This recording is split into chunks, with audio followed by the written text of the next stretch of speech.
Ori and the Will of the Wisps flies the flag for a genre that has been declining over the years, but has found a small resurgence in more recent times. The platformer used to be a behemoth in past decades, and where certain games and their characters, such as Mario and Sonic, would be the figurehead for an entire brand and series of consoles. But Ori and the Will of the Wisps takes classic platforming and blends it with stunning visuals, a soundtrack which will be remembered for years to come, a combat system which is fun and diverse, and all wrapped up in a story which is both touching and memorable despite its simplicity. But Ori and the Will of the Wisps also has modern day problems in its somewhat erratic performance and technical issues, a scar that is unfortunately a part of an otherwise fantastic game. Moon Studios delivers once again, and it took the first game, Ori and the Blind Forest, and exceeded it in all areas except for the performance. It's almost a masterpiece, painted on a canvas with a tear in it. It's the musical piece from a classic composer which you listen to, but a wrong note is hit. It's definitely a game worth playing, worth savouring, and worthy of being a poster child for platformers as a whole.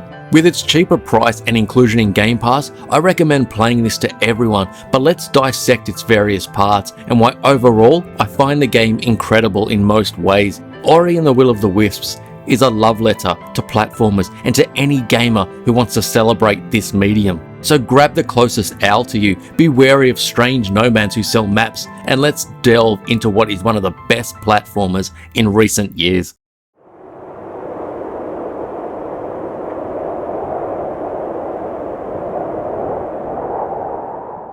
So let's kick things off with the graphics. Ori and the Blind Forest was already a beautiful game, not only with its fantastic colour palette, animations and lighting, but also with its art direction, and it all blended together where it just looked like you were playing through a moving painting. It's as if a highly talented artist who is adept with watercolour painting traded in the brush and tools and instead created it in the digital world. And yet, Ori and the Will of the Wisps improves on everything except one crucial element which I touched on earlier. But let's stay with what I'll say is the amazing. It takes everything that was already incredible in the art design, animation and lighting, and just injects more variety in the environments, but also in the backgrounds. The detail that is given to these just makes the whole world feel more alive and makes what is happening in the foreground even more impressive. The two come together to create the distinct look that the Ori games have. When you're moving between brightly lit and dark areas through crystal clear water, and then you get to witness the beauty of the bosses or larger characters in the game, or traversing the different areas. Ori and the Will of the Wisps takes your classic platformer and adds in everything that modern day technology can bring. The backgrounds themselves can be quite stunning in their simplicity at times, but even when they have more going on, with moving pieces such as large characters or objects, they never become overwhelming to the rest of the scene and allows players to concentrate on the foreground and controlling Ori.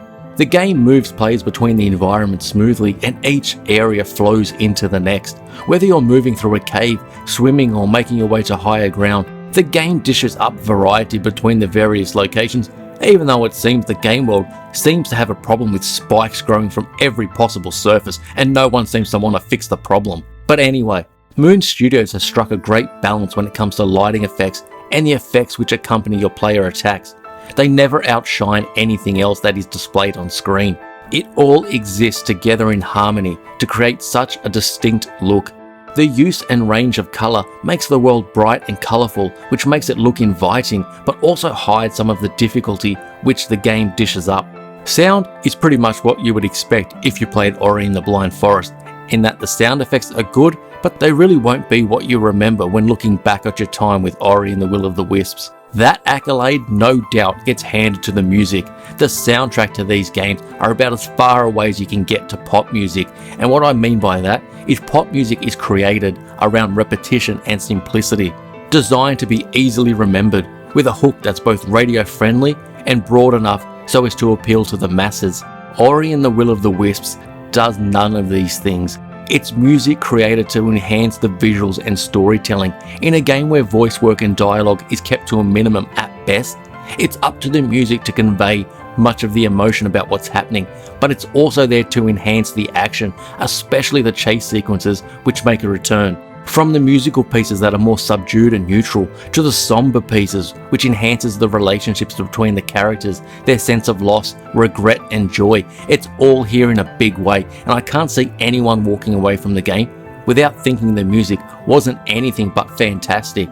Often I'd be playing and thinking that it was almost like one of those old silent movies where the audio was completely being carried by the music. It's similar here, and it works tremendously. So of course players take control of Ori in the Forest of Niwen, and for those who played Blind Forest, Will of the Wisps carries on from that. We have the narration being done by the Spirit Tree, which makes up a large chunk of the dialogue, and we see the birth of Ku, an owl with a damaged wing. Without giving away too much, as I don't like spelling out the story, Ori and Ku get separated during a large storm, and we pick up and begin to play as Ori. The story and the telling of it didn't blow me away or anything, but I thought its subtleness and these huge jolts between calmness and chaos to be excellent.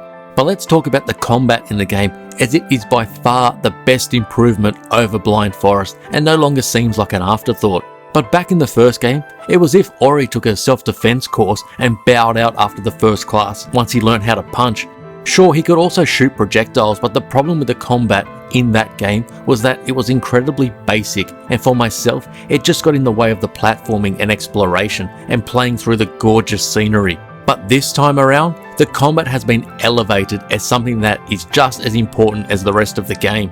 Ori can still punch the opponents as before, but he also has a number of different combat abilities which players can equip throughout their playtime. But there are times when it's a necessity to switch them up in order to overcome the environmental problems, and the way it's implemented is just great. Before delving deeper into it, I wanted to make special mention that the game does a great job in constantly giving players new abilities at certain intervals, so the combat doesn't become stale and too repetitive. So there will probably be times when you hit a brick wall when trying to move to another area, and apart from collecting shards to open doors, you'll need to further explore the areas to find certain abilities which will let you navigate and traverse the environment, such as being able to reach higher ground or having the ability to stick to walls, which can help with the platforming at times. But because players can decide which abilities they want to use, it gives a little more freedom in how players want to tackle the game apart from the parts where certain abilities are needed. I tended to favour the arrow, for example, as one of my abilities, and this can be found very early on in the game. The reason why I used it so much, apart from being a great way to defeat enemies at range, is that it had a great feel about it when combined with hitting enemies. Going in for a few blows, jumping back and dashing, then whipping out that bow in midair, getting some hang time, and then firing them off into an enemy. This was the sort of variety that I was looking for in the Blind Forest, and was a reason which held the game back from reaching its true potential. Will of the Wisps makes the Blind Forest combat prove just how uninteresting and basic it was. It was just hitting the X button repeatedly. If there wasn't a need to hit that button so many times with such speed, then players could almost have strapped one of those drinking birds to their controllers to take care of the combat. There are a number of abilities that players will discover, and some which are crucial in progressing. But a small issue though was that there is one or two abilities that Ori can have, such as the Spirit Smash, which is kind of like a giant hammer, or the Spike, which is a throwable spear, can make the combat a little too easy. So for these weapons to have the right balance, I recommend playing on higher difficulty settings unless you want to cut through enemies like a chainsaw through bread. But as mentioned before, the game hands out these abilities well to keep the game fresh, but it also succeeds in handing out different kinds of abilities, from combat focused ones like the arrow or spear, through to being able to shoot out a projectile that Ori can dash off of, to those that increase his movement greatly, like being able to dash through water or sand quickly and shooting out of it. It's impressive, like a dolphin jumping out of the water to impress a bunch of tourists. The control and speed of movement is fantastic. Once you have these mixed in with the chase sequences and playing at higher difficulties, well, the only thing that may be faster than Ori is you throwing the controller across the room in frustration. One in particular later in the game will see you needing to be very precise with your movement, as one wrong button press or being too slow will result in death and needing to do the sequence over and over again. In terms of a spectacle, these are fantastic and look beautiful, but if you're repeating them over and over again, you'll become less impressed. like watching a magic trick repeatedly once you know how it's done. But the other major area of Will of the Wisps is of course the platforming. Not surprising at all considering it's a platformer. But overall, the game gives players the abilities and level of control that's required, especially as you progress later in the game, where you'll need to use a number of abilities quickly to move through the areas successfully, as platforms may disappear or retract, or you'll be tasked with moving through pitch black areas with only a single light source which you must follow. It's inevitable that failure is going to occur, and there is so much platforming to do, but I never felt like it was a problem unless I was trying to rush through a certain area. If I just stepped back and looked at what the game was showing me, then I had all of the information I needed to progress, and the game throws up enough variety that players aren't simply jumping from platform to platforming that are static.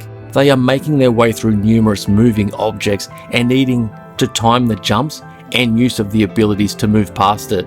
But just like any forest, there is a beauty of nature, but also those pesky small bugs and insects which can dampen the experience. Let's start with the biggest issue during my playtime, and that was with the performance. Picture somebody running a race, only for the whole race to freeze for a few seconds, or the runners begin to stutter, before breaking out into the full stride again. It was quite severe several times where it would freeze, then stutter, then I would play a few seconds before the same thing happened again. It all felt very random, as I could have the problems crop up a few times in a short space of time, or I could go for hours without issues. Even after resetting the console several times, it didn't seem to make a difference whether the issues would show themselves or not. The game really needed an extra bit of polish before releasing.